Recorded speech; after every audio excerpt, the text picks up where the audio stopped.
Hello everyone, स्वागत है आप सभी का हमारे प्यारे से यूट्यूब चैनल पर। तो आज का ये वीडियो करंट इलेक्ट्रिसिटी का लास्ट वीडियो होने वाला है। इस वीडियो के अंदर हम मीटर ब्रिज, व्हीटस्टोन ब्रिज और पोटेंशियल मीटर के एमसीक्यू क्वेश्चन डिस्कस करने वाले हैं, जो सीबीएसई टर्म 1 के पॉइंट ऑफ व्यू से काफी इंपॉर्टेंट है। इससे पहले अगर आपने थ्योरी रिवाइज नहीं की है तो आप थ्योरी रिवाइज कर लीजिए। उसका वीडियो का लिंक आपको ऊपर आई बटन में या फिर नीचे डिस्क्रिप्शन में मिल जाएगा। इसी के साथ करंट इलेक्ट्रिसिटी को हम लोगों ने 3 पार्ट में डिवाइड करके रिवाइज किया था, साथ ही साथ 3 ही पार्ट में उसके एमसीक्यू क्वेश्चन किए हैं। अगर आपने वो भी नहीं देखे तो वो देख लीजिए, उनका भी लिंक आपको नीचे डिस्क्रिप्शन में मिल जाएगा।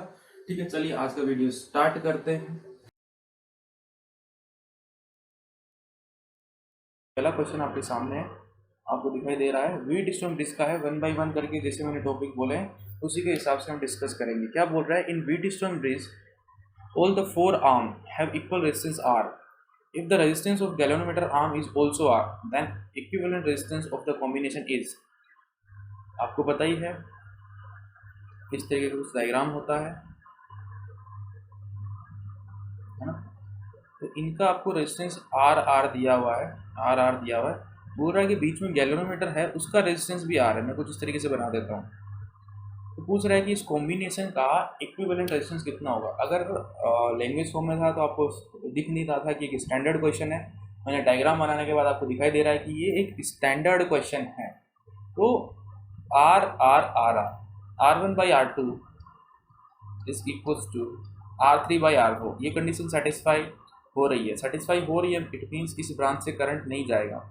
इस ब्रांच से करंट नहीं जाएगा मतलब इस रेजिस्टेंस को कंसीडर करने का कोई फ़ायदा नहीं है। आप इस रेजिस्टेंस को इग्नोर कर सकते हो। मतलब कि इसे ए बोलूँ, इसे मैं बी बोलूँ, तो इक्विवेलेंट रेजिस्टेंस हमारा या इस पर्टिकुलर कॉम्बिनेशन का इक्विवेलेंट डायग्राम कैसे बनेगा? ए से 2 रेजिस्टेंस जुड़े हुए आर और आर, ठीक है ना। इन पॉइंट को नाम देता हूँ सी डी। ये रहा आपका सी, एंड सी से एक रेजिस्टेंस जुड़ा है जो बी पे जा रहा है। ये लो बी पे चला गया, और ये वाला पॉइंट डी, यानी यहाँ से रेजिस्टेंस जुड़ा है वो बी पे जा रहा है कुछ इस तरीके से। ये आर, ये आर, ये आर, ये आर ए भी चाहिए। अब साफ साफ पता पड़ रहा है कि ऊपर वाले दोनों रेजिस्टेंस क्या है?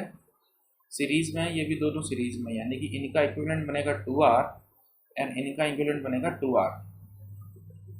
अब ये 2R क्या आ जाएंगे? 2R और 2R पैरेलल में आ जाएंगे। 2R और 2R हमारे साथ पैरेलल में आ जाएंगे, तो पैरेलल में बना दो इन्हें। पैरेलल में कुछ इस तरीके से आ जाएंगे।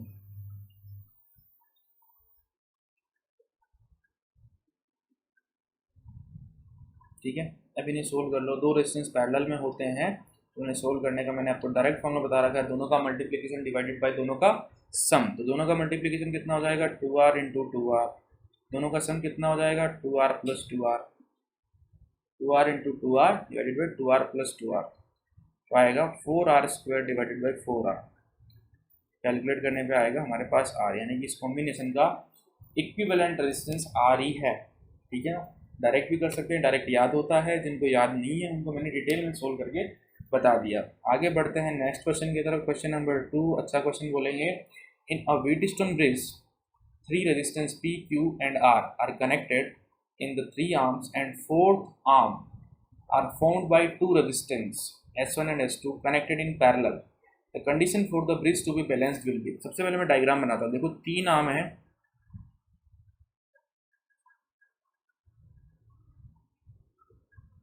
एक है P, एक है Q और एक है आपका the Wheatstone bridge. The P, Q and R are connected in 3 arms and the 4th arm is formed by 2 resistance S1 and S2. ठीक है, ये R हो गया। और ये जो आर्म है ये आपकी कुछ इस तरीके से 2 रेजिस्टेंस को पैरेलल में जोड़ के बनाई गई है। 2 रेजिस्टेंस को पैरेलल में जोड़ के बनाई गई है, एक है S1 और एक है S2। बोल रहा है कि किस कंडीशन में जो ये ब्रिज है बैलेंस रहेगा। यहाँ पे गैल्वेनोमीटर जुड़ा होता है, पता है कब होता है बैलेंस कंडीशन में? लेफ्ट वालों का रेशियो P बाई Q बराबर होता है राइट वालों के रेशियो के। तो राइट में यहाँ तो एक ही रेजिस्टेंस है, बट यहाँ पे दोनों पैरेलल में है, तो उनका इक्विवेलेंट अपने को S बनाना पड़ेगा। कितना बनेगा S? S1 into S2 divided by S1 plus S2। दो पैरेलल में हो तो उल्टे करके जोड़ने की जरूरत नहीं है, मल्टीप्लीकेशन डिवाइडेड बाई उनका सम, वही इक्विवेलेंट रेजिस्टेंस होगा, यानी कि R ओवर S होगा। तो आंसर S1 S2 की फॉर्मेट में कोई दिक्कत नहीं है, निकाल देंगे। P by Q is equal to R over S1 S2 S1 plus S2। हमें क्या चाहिए, पूछ रहा है कि कौन सा कंडीशन सेटिस्फाई करेगा, यही आ गई। ध्यान से देखो, एक ऑप्शन के अंदर ये कंडीशन दिखाई दे रही है अपने को, वो है आपका ऑप्शन नंबर कौन सा, बी। ऑप्शन नंबर बी के अंदर दिखाई दे रहा है। ठीक है, आगे बढ़ते हैं क्वेश्चन नंबर 3 की तरफ। क्वेश्चन नंबर 3 क्या बोल रहा है, इन अ Wheatstone bridge if the battery and the galvanometer are interchanged and deflection in galvanometer। ये भी काफ़ी स्टैंडर्ड क्वेश्चन है, अगर किसी बच्चे ने पढ़ रखा होगा सीधा आंसर टिक मारेगा वो। जैसे कि इन जनरल कुछ ऐसा होता है, ये आपकी गैल्वेनोमीटर आर्म होती है और ये बैटरी आर्म होती है ना। पॉइंट के नाम दे देता हूँ, काफ़ी अच्छे से समझ में आएगा। A B C D, C और D के बीच में गैल्वेनोमीटर जुड़ा है, A और B के बीच में बैटरी जुड़ी है। ये बोल रहा है कि इनको इंटरचेंज कर दो, यानी कि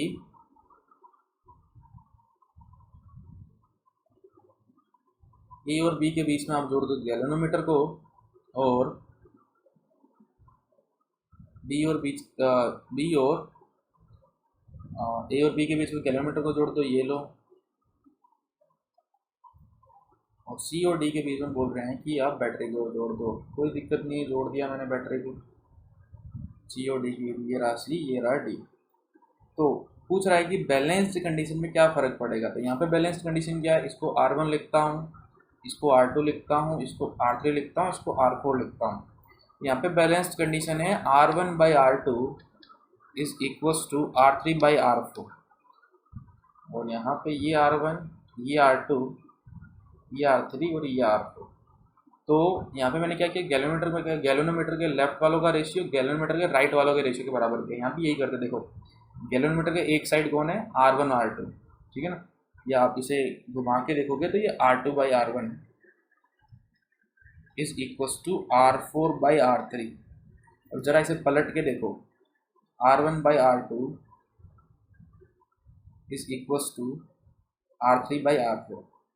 ये नई वाले बैलेंस्ड कंडीशन है, ये पुरानी वाली बैलेंस्ड कंडीशन है। क्या कोई चेंज दिख रहा है, कोई चेंज नहीं दिख रहा है, तो कोई चेंज नहीं होगा, ऑप्शन बी हमारा करेक्ट होगा। ठीक है, next question, question number 4, resistance R is to be measured using meter bridge. ठीक है ना, बोला था मीटर ब्रिज किस काम आता है, अननोन रेजिस्टेंस को फाइंड करने के काम आता है। Resistance R is to be measured using a meter bridge. Student choose the standard resistance S to be 100। ठीक है ना, कि स्टैंडर्ड रेजिस्टेंस चूज करना होता है, लास्ट लेक्चर में बताया था आपको। वो 100 ओम का उसने चूज कर लिया, लेकिन उसे चूज करने के बाद जो बैलेंस्ड लेंथ है वो मिली 2.9 सेंटीमीटर, या फिर नल पॉइंट जो है 2.9 सेंटीमीटर मिला। तो he is told to attempt to improve the accuracy.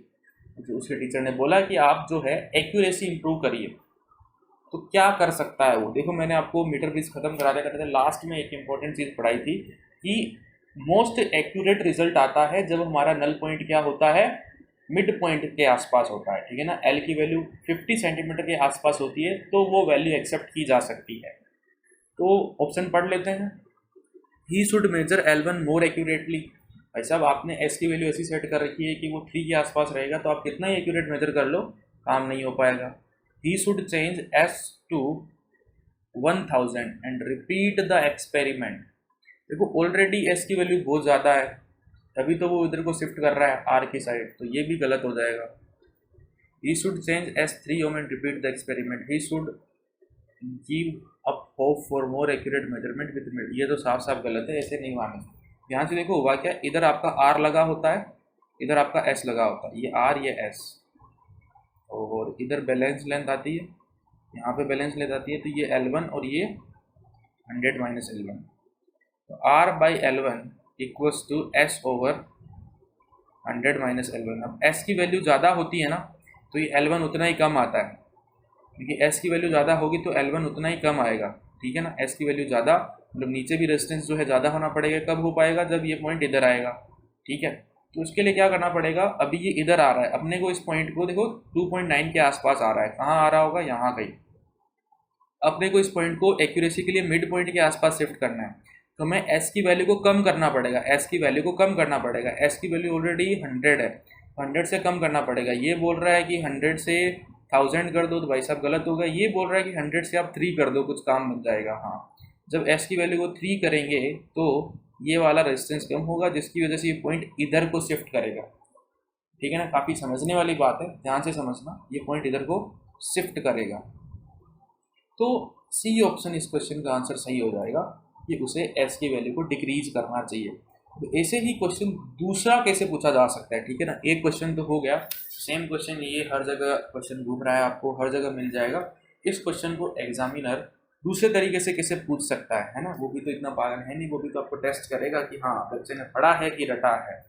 वो क्या बोल सकता है कि आपको नल पॉइंट मिल रहा है 95.5 सेंटीमीटर पे, तो अब उसे क्या करना चाहिए, अब उसे क्या करना चाहिए। 95.5 सेंटीमीटर मतलब यहाँ मिल रहा होगा, यहाँ गई, मतलब एस की वैल्यू कम है, जो उसने डिसाइड की है वो वैल्यू कम है आर के हिसाब से। इट मीन्स अब उसे एस की वैल्यू को बढ़ाना चाहिए। उस केस में हमारा आंसर ऑप्शन नंबर बी सही हो जाता है। उस केस में हमारा आंसर ऑप्शन नंबर बी सही हो जाता है। बड़े ही ध्यान से आपको एग्जाम के अंदर क्वेश्चन को पढ़ना है और बड़े ही ध्यान से अटेम्प्ट करना है। एमसीक्यू है तो इतना इजी नहीं होने वाला जितना आप सोच रहे हो। इजी होगा बट इतना भी इजी नहीं होगा जितना आप सोच रहे हो, तो थोड़ा सा ध्यान से करना, डेफिनेटली आपका पेपर अच्छा होगा। ठीक है ना, आगे बढ़ते हैं क्वेश्चन नंबर 5 की तरफ। क्वेश्चन नंबर 5 क्या बोल रहा है। In a meter bridge experiment, null point is obtained at 20 cm from one end of wire when resistance X is balanced against Y। तो पहले इस चीज़ को बना देते हैं, X को Y के अक्रॉस हम लोगों ने बैलेंस किया, तो हमारा नल पॉइंट कहाँ आया। मैं सिंपल डायग्राम बना रहा हूँ है ना मीटर ब्रिज का। नल पॉइंट यहाँ आया, इनके बीच में गैलोमीटर जुड़ा होता है, ये लो बना दिया। नल पॉइंट यहाँ आया, ये बोल रहा है 20 सेंटीमीटर, पूरी 100 की होती है तो कितना हो जाएगा 80 सेंटीमीटर का हो जाएगा। ठीक है ना, 80 सेंटीमीटर। इस केस में साफ साफ लिख सकते हैं X over Y is equal to 20/80 लिख सकते हैं, नहीं लिख सकते, इतने प्रो तो बन गए हो। तो एक्स ओवर वाई कितना आ गया, एक्स ओवर वाई आ गया 1/4, 1/4 ये निकाल के रख लिया। अब आगे क्वेश्चन को पढ़ते हैं। आगे क्वेश्चन क्या बोल रहा है कि if then where will be the new position of null point from the same end if one decides to balance the resistance 4x against R। तो अगर यहाँ पे 4x वो रेजिस्टेंस लगा देगा x की जगह और y को सेम रखा है, तब ये नल पॉइंट कहाँ आएगा। कोई दिक्कत नहीं है, हम मान लेते हैं कि वो जो नल पॉइंट है यहाँ से L डिस्टेंस पे आएगा। बची हुई कितनी हो जाएगी 100 - L। बहुत बढ़िया बात, यहाँ पे वही आपका गैल्वेनोमीटर जुड़ा है, जोड़ दो, कोई दिक्कत वाली बात नहीं है। इस केस में आपका 4x/y should be equals to L over 100 - L। अब मेरे को x ओवर y पता है, 4 को अलग कर लो, x और y अपने को पता है, तो मैं क्या लिख सकता हूँ 4 इंटू x ओवर y है 1/4 is equals to L over 100 - L। 4 से 4 कटा, 100 - L is equals to L, 100 is equals to 2L, L is equals to 100/2 यानी कि 50 सेंटीमीटर। नया नल पॉइंट आपका कहाँ होगा 50 सेंटीमीटर पे होगा। ऑप्शन ए देखो, सबसे पहला ही ऑप्शन दिख रहा है। क्लियर, इजी क्वेश्चन था। क्वेश्चन नंबर 6 पोटेंशियोमीटर का क्वेश्चन आ गया है। Potentiometer is an accurate and versatile device to make electrical measurement of EMF because this method involves। कि पोटेंशियोमीटर वर्सेटाइल डिवाइस क्यों है, हर जगह क्यों यूज़ किया जाता है EMF को मेजर करने में। देखो EMF कब मेजर होता है, जब उस सर्किट से कोई करंट ना ले। ठीक है ना, EMF मेजर करने के लिए कंडीशन होनी चाहिए कि सेल के अक्रॉस आपका मतलब सेल के अंदर से करंट फ्लो नहीं करना चाहिए, है ना, सेल के अंदर से करंट फ्लो नहीं करना चाहिए। याद होगा अच्छे से, पिछले तो लेक्चर में डिस्कस किया है। सेल के अंदर से करंट फ्लो नहीं करना चाहिए। तो पोटेंशियोमीटर ये ऐसी डिवाइस है जो जब मेजरमेंट करती है तब करंट फ्लो नहीं होने देती है ना। आई होप आपको याद होगा, फिर भी मैं बना के बता रहा हूँ। कुछ इस तरीके का डायग्राम हम लोगों ने पढ़ा था, है ना, लास्ट लेक्चर में पढ़ा है कुछ इस तरीके का। देन यहाँ पे वायर आ गई, यहाँ पे हम उसको जोड़ देते हैं, यहाँ पे गैल्वेनोमीटर, फिर ज्योति को लगा देते हैं। तो उस टाइम पे गैल्वेनोमीटर के अंदर जो डिफ्लेक्शन होता है वो 0 आता है, यानी कि करंट की वैल्यू 0 आती है। कोई करंट नहीं लेता है, जिस टाइम पे मेजर करता है उस टाइम पे कोई करंट नहीं लेता है, जिसकी वजह से ये ईएमएफ एक्यूरेटली मेजर कर पाता है, जिसकी वजह से ये इसे आइडियल वोल्टमीटर भी बोला जाता है। पहला ऑप्शन बोल रहा है पोटेंशियल ग्रेडियंट, ये कोई बात थोड़ी हुई। A condition of no current flow through the galvanometer, yes ये करेक्ट होगा, ये चीज़ करेक्ट होगी। कॉम्बिनेशन ऑफ सेल गैल्वेनोमीटर ये गलत है, सेल्स ये क्या ऑप्शन है, ऑप्शन नंबर बी इसका करेक्ट हो जाएगा। ध्यान से पढ़ लीजिए। आगे बढ़ते हैं क्वेश्चन नंबर 7 की तरफ। क्वेश्चन नंबर 7 क्या बोल रहा है, a potentiometer can measure EMF of the cell because, फिर से सेम ही क्वेश्चन आ गया, घुमा फिरा के लैंग्वेज चेंज करके दे दिया। ऑप्शन ए बोल रहा है the sensitivity of potentiometer is large, no current is drawn from the cell at balance, बिल्कुल सही बात है, बी ऑप्शन यहाँ पे मोस्ट एक्यूरेट है। No current flow in the wire of potentiometer, ऐसा थोड़ी है उसकी वायर में, पोटेंशियोमीटर की वायर में करंट ही फ्लो नहीं होगा बेटा जी, पोटेंशियल डिफरेंस ही नहीं आएगा। थोड़ी बुद्धि लगाओ इस पॉइंट में ना। Internal resistance of the cell is neglected, ऐसा कुछ नहीं है, इंटरनल रेजिस्टेंस तो वो मेजर करके बता देता है, कोई नेग्लेक्ट नहीं करता। ऑप्शन बी जो है मोस्ट एक्यूरेट है। आगे बढ़ते हैं नेक्स्ट क्वेश्चन की तरफ। क्वेश्चन नंबर 8 बेटा जी, ये क्वेश्चन अगर आपने कर लिया इट मीन्स पोटेंशियोमीटर के सारे क्वेश्चन आप कर जाओगे, बिकॉज एनसीईआरटी एग्जाम्पल का क्वेश्चन है, थोड़ा बहुत आपका दिमाग खाएगा, ठीक है। टू सेल ऑफ ईएमएफ जिनकी वैल्यू एक की 5 वोल्ट है दूसरे की 10 वोल्ट है, उन्हें कंपेयर करना है हमें पोटेंशियोमीटर से, जिसकी लेंथ 400 सेंटीमीटर दे रखी है। तो पूछ रहा है कि जो प्राइमरी सर्किट के अंदर जो बैटरी होती है, प्राइमरी सर्किट के अंदर जो बैटरी होती है उसकी वैल्यू कितनी होनी चाहिए। तो ध्यान से समझना, मैं समझाने की कोशिश करता हूँ कि जो प्राइमरी सर्किट के अक्रॉस एक रेजिस्टेंस लगा होता है आर, और ये यहाँ पे ए बी वायर होती है, ये ई पी, इसके नीचे हम क्या करते हैं, जिस भी सेल का ईएमएफ कैलकुलेट करना होता है वो रखते हैं। देखो नल पॉइंट कहाँ भी आ सकता है, ए और बी के बीच में भी आ सकता है, लेकिन मान लो कि नल पॉइंट आपका बी पे आया, बी पे आया, उस केस में ईएमएफ आपका वी ए बी के बराबर हो गया, उस केस में आपका ईएमएफ जो है वी ए बी के बराबर हो गया, ठीक है ना। नल पॉइंट पे आया तो ई की वैल्यू आ गई आपकी वी ए बी के बराबर। अब ये वी ए बी अगर आप ध्यान से देखोगे ना, ये ए ये बी, ये तरीके से सेल का आप टर्मिनल वोल्टेज लिख सकते हो। वी ए बी जो होगा वो E P minus I R के बराबर होगा, यानी कि वी ए बी हमेशा ई पी से छोटा होगा, वी ए बी हमेशा ई पी से छोटा होगा, और वी ए बी यहाँ पे ई की वैल्यू है, ठीक है ना। तो इससे आगे तो हम इसको ले जा नहीं पाएंगे, किसको, जोकि को, लास्ट यहाँ तक ला सकते हैं।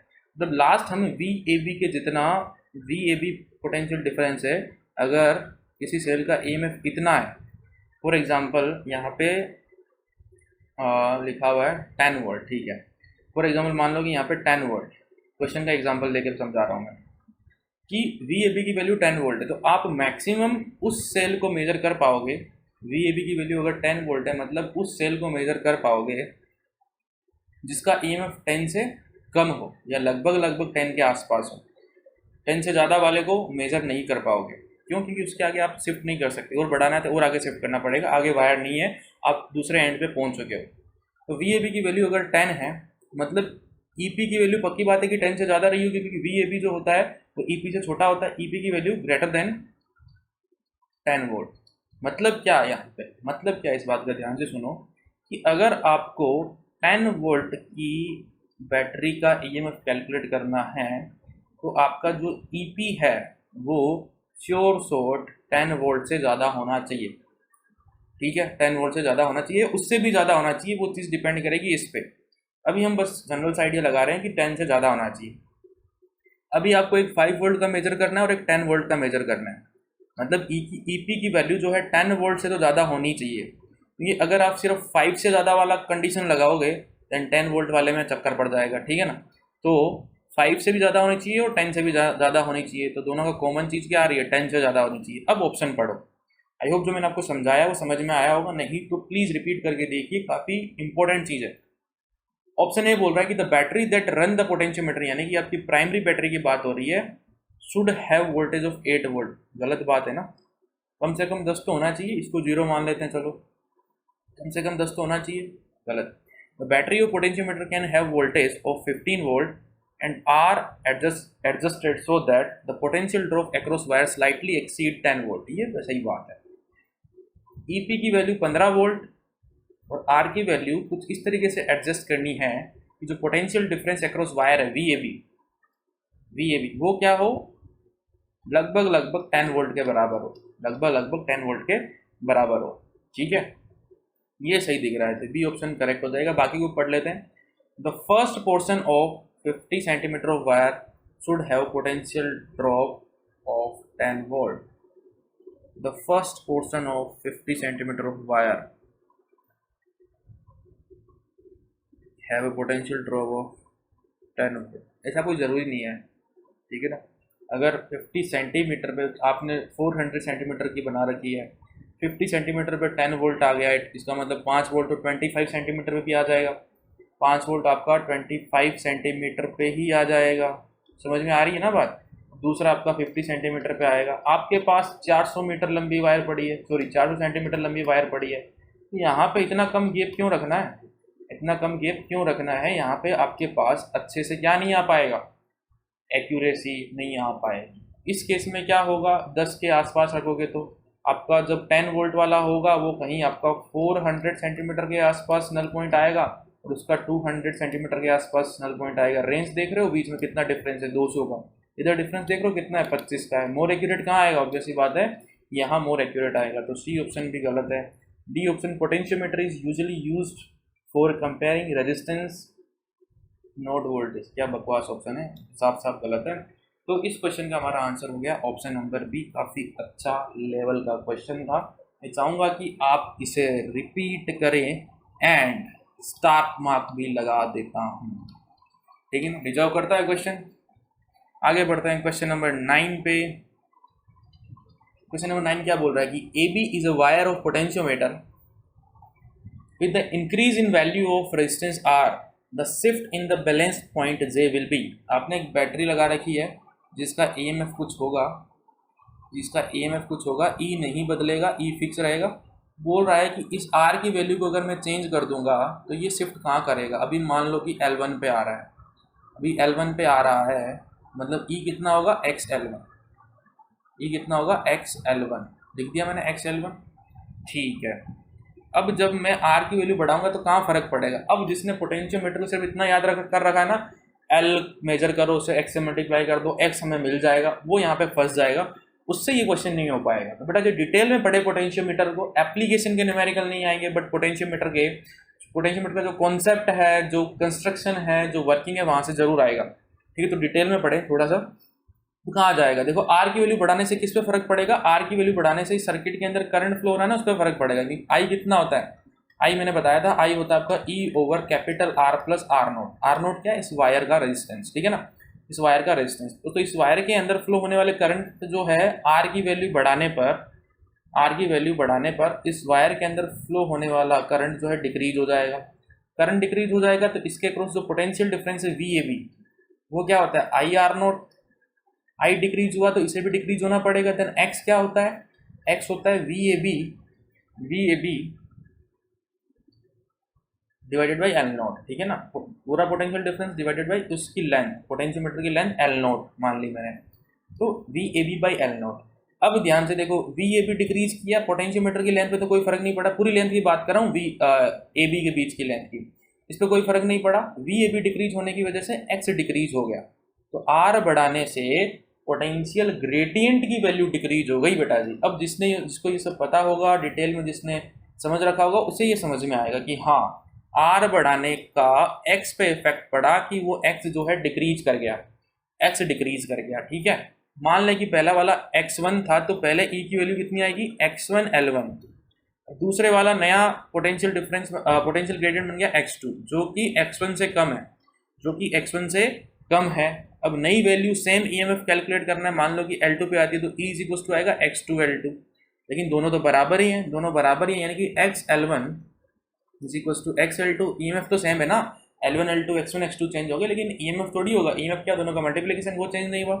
अब अगर आप ध्यान से देखो, किसको देख लेते हैं अपन, L2 निकालना है ना, L1 पता है, L2 निकालना है, तो L2 इज इक्वल टू आ गया x1 over x2 into L2। देखो x1 जो है x डिक्रीज कर गया, मतलब x2 जो है छोटा होगा x1 से, x2 की वैल्यू कम होगी x1 से, नीचे वाला छोटा है ऊपर वाले से। इट मीन्स ओवरऑल वैल्यू क्या आने वाली है, L2 से बड़ी आने वाली है, एक मिनट, ओवरऑल वैल्यू L1 से बड़ी आने वाली है, तो L2 should be greater than L1। या ऐसे समझ में नहीं आ रहा कंपेयर करके आप कुछ वैल्यू मान लीजिए, ठीक है ना। इसकी वैल्यू मान लो कि पहले 2 थी अब 1 हो गई, इसकी वैल्यू पहले 2 थी अब 1 हो गई, तो पहले वाली वैल्यू 2 अब वाली 1, तो L2 कितना आया 2L1। 2L1 आया मतलब कि कहीं आगे को आएगा, L2 कहीं आगे को आएगा, यहाँ कहीं आके हमारा जो कि J है वो बैलेंस्ड होगी या फिर नल पॉइंट मिलेगा।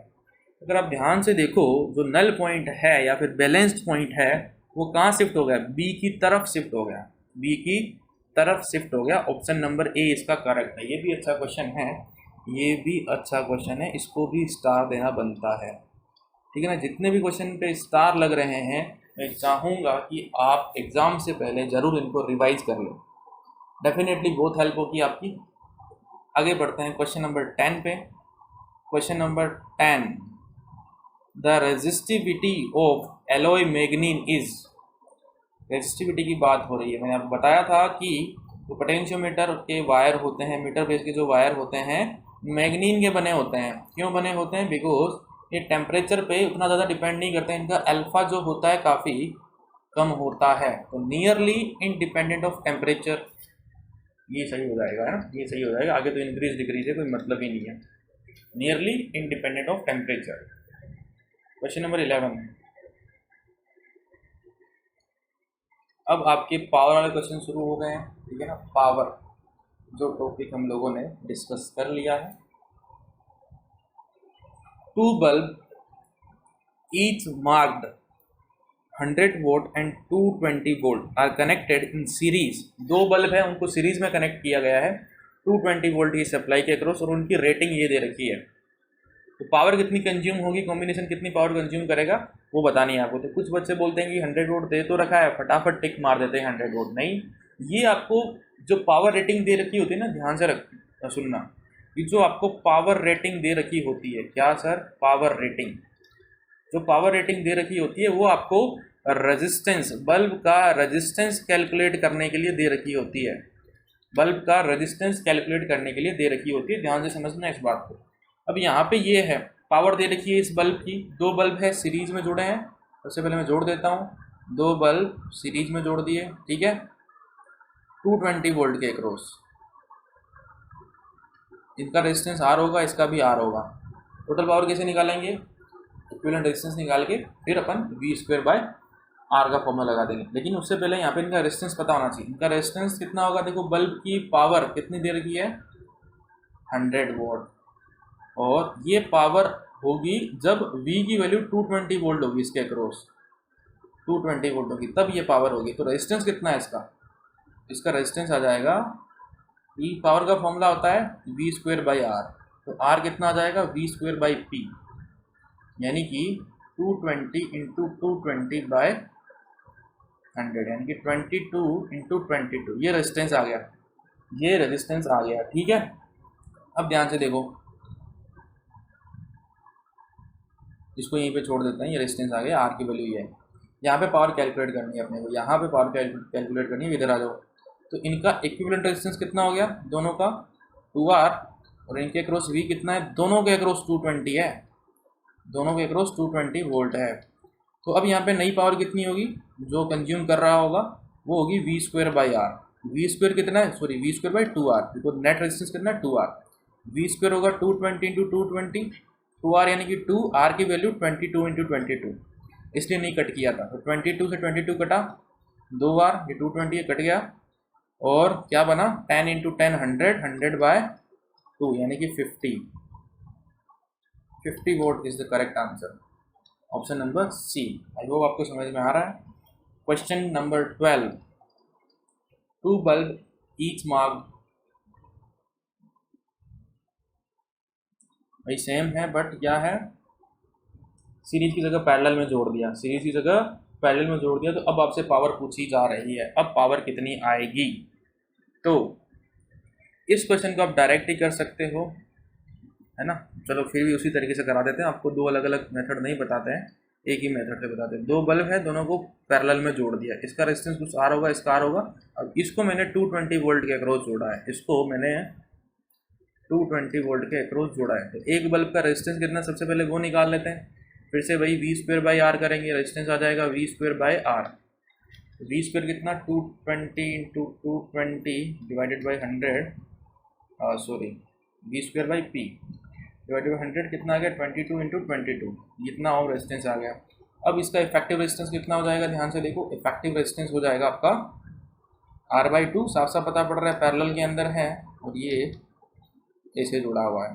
और नई पावर कितनी आ जाएगी जो कंज्यूम कर रहा है circuit, P dash is equal to V square by R. V square कितना, 220 इंटू 220 एंड आर है आपका R/2, R/2 टू ऊपर चला गया, यानी कि 220 into 220 into 2 divided by 22 into 22।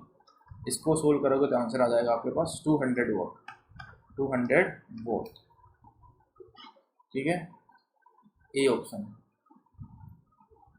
Question number 13,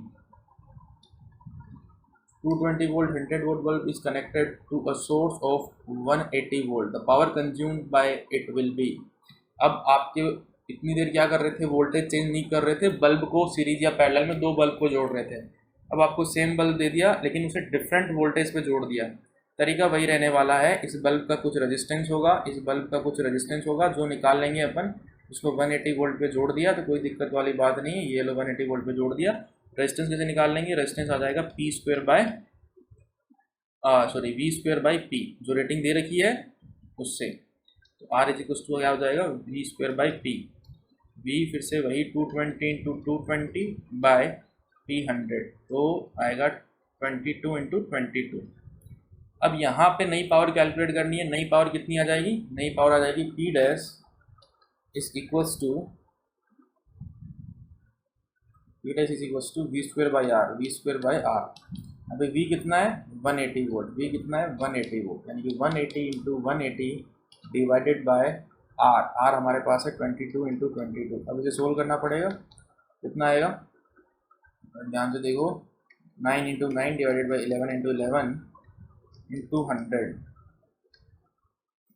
तो इसे सोल्व करिए, इसे सोल्व करोगे तो ये लगभग आपका 0.8, ये भी 0.8 बन रहा है ना, 88 आता है ना, 0.8, उससे थोड़ा सा ज़्यादा बनेगा, लेकिन लगभग 64 के आसपास ऑप्शन देख लो आप। 64 के आसपास ऑप्शन देखना, ये रहा 67, option number D, option number D correct है। पूरी कैलकुलेशन करने की ज़रूरत नहीं है।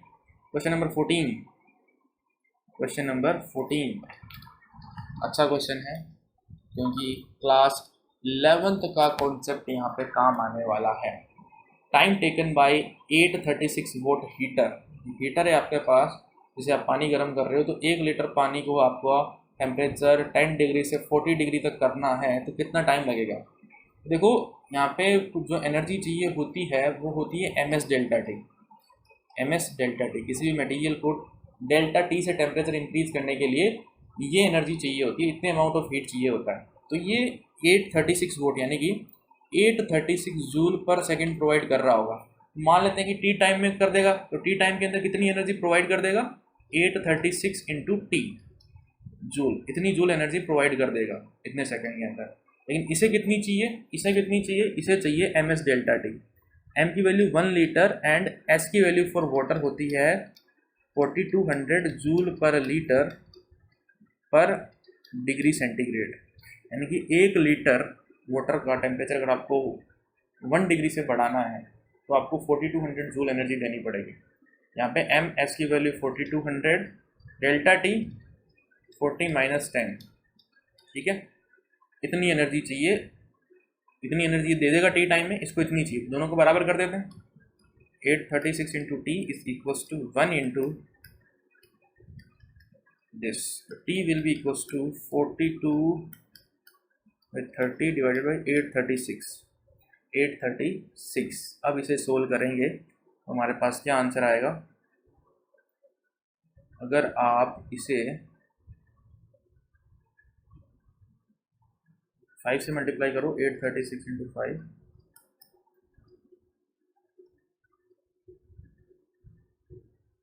ये लगभग 5 के आसपास जा रहा है, देखो ना, 4180 लगभग 5 के आसपास जा रहा है। तो टी इज इक्वल टू आ जाएगा आपका 150 सेकेंड के आसपास, है ना, 150 सेकेंड। ऑप्शन नंबर सी देख लो। ये चीज़ बेटा जी आपको याद रखनी पड़ेगी, ये चीज़ और एक ये फॉर्मूला याद रखना पड़ेगा। ये याद रख लोगे आपका काम हो जाएगा। अच्छा क्वेश्चन था, पूछा जा सकता है, ठीक है ना। इसी के साथ करंट इलेक्ट्रिसिटी का डिटेल डिस्कशन ख़त्म होता है। हम लोगों ने 3 लेक्चर के अंदर रिवीजन किया है और उन्हीं 3 लेक्चर के एमसीक्यू क्वेश्चन डिस्कस किए हैं अलग अलग।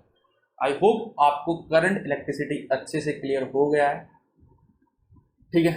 चलिए मिलते हैं नेक्स्ट वीडियो के अंदर, तब तक आप पढ़ते रहिए और मचाते रहिए। Thank you very much.